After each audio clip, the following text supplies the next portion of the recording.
Anyone who's interested in me using these two specific Bibles to set up study lessons from another book in the Bible outside of Genesis, let me know what book you'd be interested in or anything you want me to look up and research.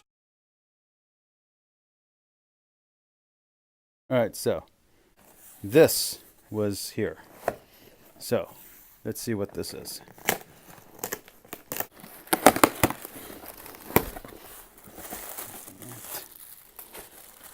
Okay, we have ourselves an Apologetics Bible, which I will give you guys a review of soon, and a Didactic Bible, which, by the way, Didactic and Didache are spelled the same. Let's talk about that in another video. Anyway, this is the Catholic version of an Apologetics Bible. We'll be comparing those. There's my cat. There he goes.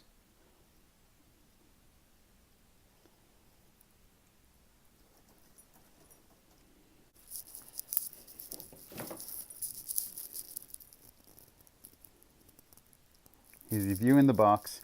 He's examining the box. Is it the kind of box that he likes? We don't know yet. Yes, he does like the box. He gives the box a 10 out of 10.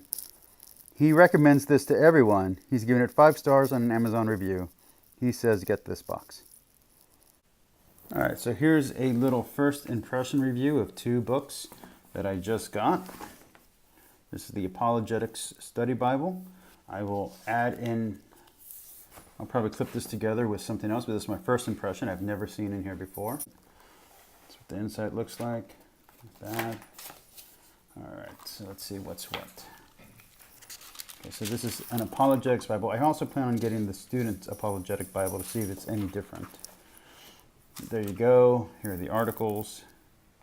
Here's who writes the articles about them. All contributors. There you go. And here's some articles on each thing. So what is apologetics?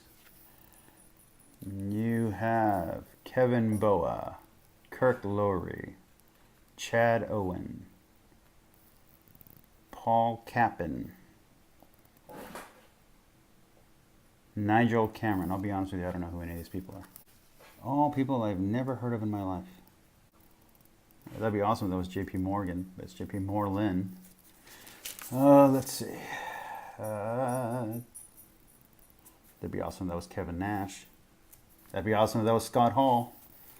Okay, let's see. Here we go. There's not even a Steve Glosson in here. If this book doesn't have Steve Glosson, I don't even know what the point, right? You know what I'm saying? But William Lane Craig, I actually have some respect for, even though I know a lot of atheists don't like him. And then they have the Church Fathers, who they're calling notable apologists, but really they're just Church Fathers, although C.S. Lewis isn't really a Church Father, but that's okay. Contributors, more contributors. Holy smokes, dude.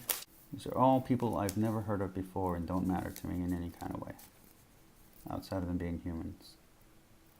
Ravi Zacharias and William Lane Craig are the only 2 that I've heard of in this book. There's no White, no J.D. Hall, no nothing.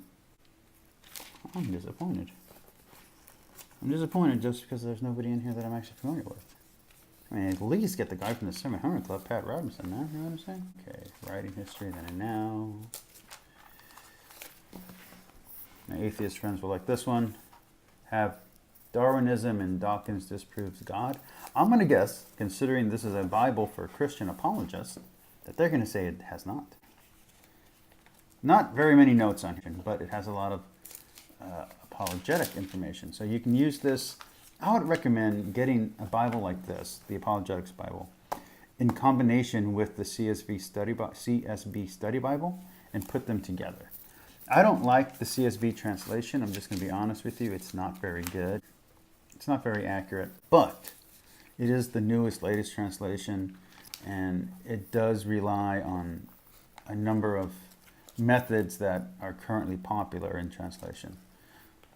But the notes in the CSB, though taken from a literalist perspective, are very good in the Study Bible. And I'm assuming if you combine that with the apologetics in here, you'll get yourself a nice little insight into how this stuff is supposed to flow. Does the Bible provide guidance regarding human cloning?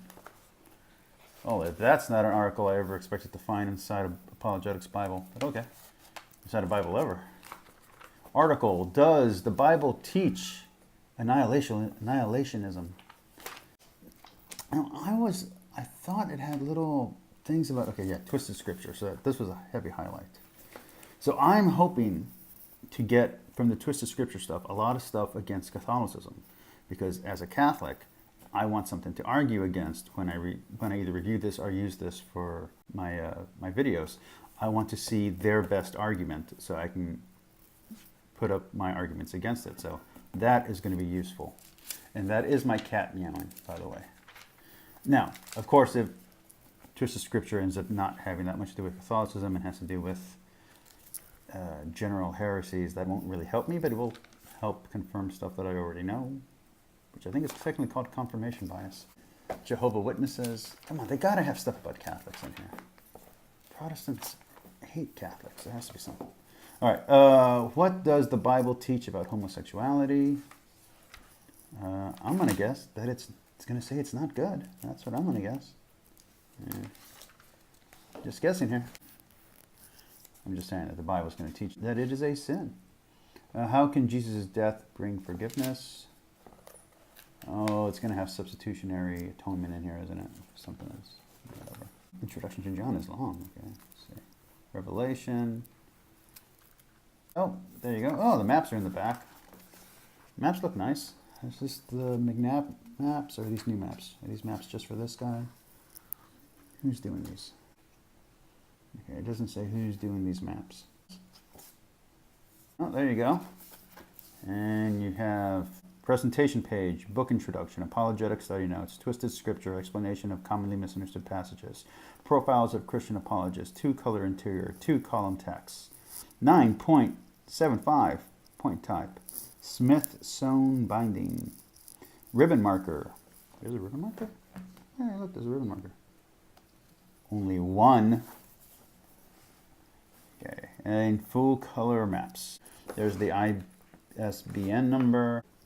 Anyway, $39.99. I got it for $25 off of Amazon. It's a good pick.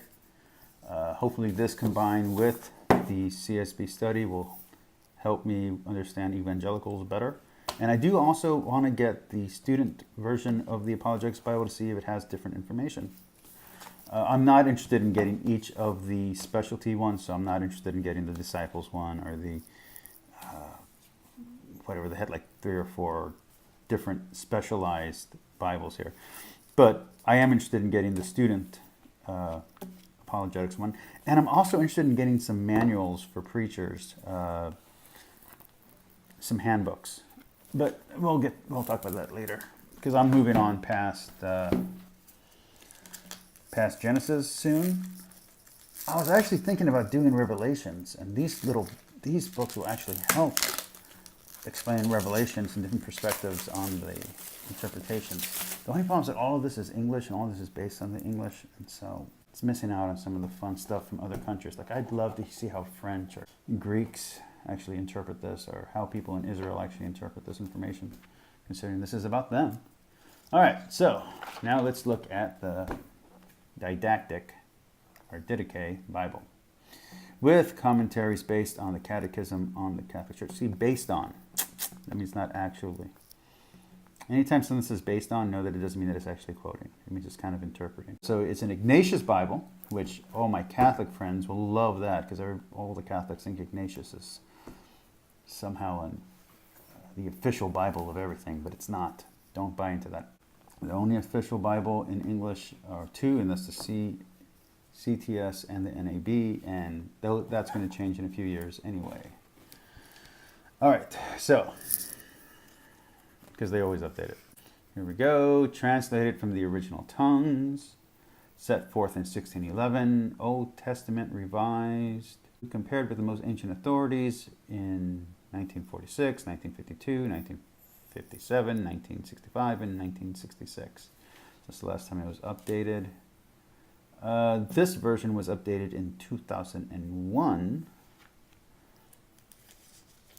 So that's how accurate this is. So if there's new information since then, is not in here. Midwest Theological Forum is who's doing the research. Ignatius Press is who's publishing. Editorial board. Let's see. It is in compliance with the Catholic Church, and nothing blocks you from learning proper catechesis or whatever. Anyway. New Testament, copyright 1946. Old Testament, last updated 1957. Revised Standard Version, and I think this one's actually based off King James originally. Last updated 1966. Revised Standard Version 2006. So that's where it's at. So let's see. We have Introduction, How to Read the Bible, Documents of the Magisterium, Old Testament, New Testament, Chronicles. By the way, I know that Ignatius Press is also doing a study Bible that's going to have Old and New Testament information. I'll be honest with you, this is basically a study Bible. But okay. So how to read the Bible. It explains Jesus-centered is the key to the Bible, which is how Christians view the Bible. They read in Jesus in the Old Testament, and they also read in the Trinity, because they believe that that's what the Bible teaches. Any oneness Pentecostals will disagree with that, but everyone else who's a Christian will agree. Does that exclude Mormons? Probably does in that sentence. All right, so documents that are in here are these. So the documents that are referenced. And this is a summary of sacred scripture. They say this is not a study Bible, that this is going to be dedicated to apologetics, but look at this. Look at those notes. That's a study Bible. That's a study Bible if I've ever seen a study Bible. And here we go. So it has where in the catechism, this ties into what's in the catechism. So it shows that what's in the catechism is actually in the Bible. I'll be honest with you, I think this is kind of a proof of the catechism. This is kind of a book meant to defend the catechism more than it might be meant to defend the actual Bible, because it has the scripture tie into what's in the catechism. Which is good, because you need that, because a lot of times if you watch some YouTube preachers, they will say that what's in the catechism is not from the Bible, and here clearly it is directly from the Bible. Let's see, are there articles? Let's see if there's any articles in here. So, much like the OSB, like the Orthodox Study Bible, it has an explanation of theology here, and it explains stuff. So, an apologetical explanation of Christian perfection. So yeah, so between this Bible and my Catholic Study Bible, the NAB one from Oxford, you can get a really good understanding of Catholic theology and Catholic understanding of the Bible. Here are the maps. See, is this McNabb? No, I think these are also original maps for this one. I don't know. Actually good. Glossary in the back. Okay, so there you go. So this one and this one are basically the same thing. This one's Catholic and this one is Protestant. And they can argue with each other, and you can use them so you can get a fuller idea of the different points of view of the two major divides in Christianity. Because the Protestants don't agree with the Orthodox either, and the Orthodox and the Catholic agree on everything except for the Pope and the Filioque. I will give a fuller review later after I compare some of the notes that they have in there. Peace, like, subscribe, share, comment down below. Talk to you all later. Bye.